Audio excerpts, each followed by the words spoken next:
Assalamu alaikum. How are you all? I hope by the grace of Almighty Allah, everyone is doing well. I'm also doing very well. Today I will show how to cook fried rice very easily. So let's start the video. First of all আমরা ভাতটা বানিয়ে নিব।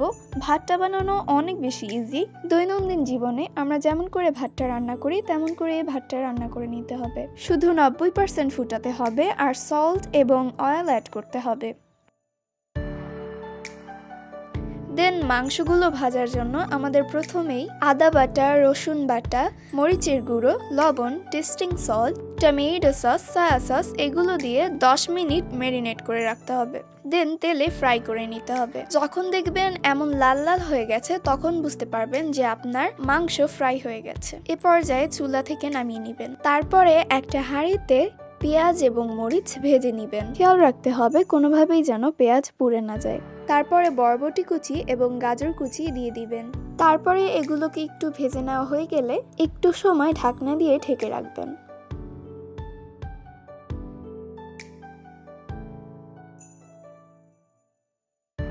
সবজিগুলো হালকা হালকা সিদ্ধ হয়ে গেলে এই পর্যায়ে ফুলকপি এবং বাঁধাকপি কুচি দিয়ে দিতে হবে। আর এখানে চাইলে আপনারা ক্যাপসিকাম, মটরশুঁটি এগুলো ইউজ করতে পারেন। পরিমাণ মতো লবণও দিয়ে দিবেন আর হালকা একটু চিনিও দিয়ে দিবেন।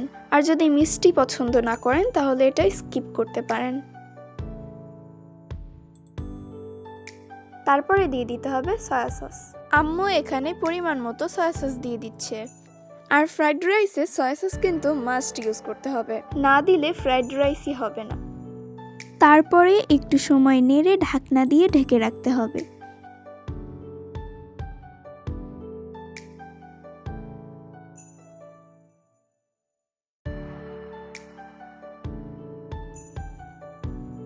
আর এখানে আমি লুকিয়ে লুকিয়ে মাংসগুলো খাচ্ছিলাম। তারপরে এই মাংসগুলোকে সবজির মধ্যে দিয়ে দিতে হবে।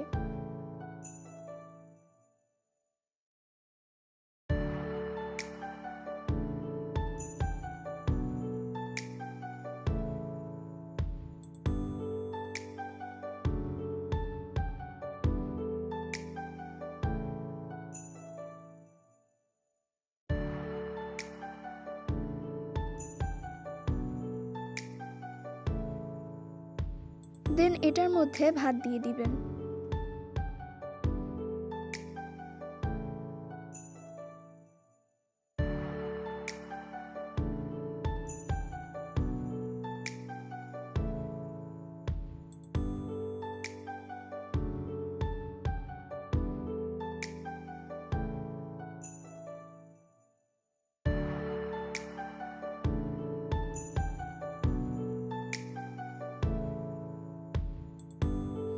এতেও একটু সয়া সস দিয়ে দিবেন, তাহলে টেস্টটা আরো বেশি বেটার হবে।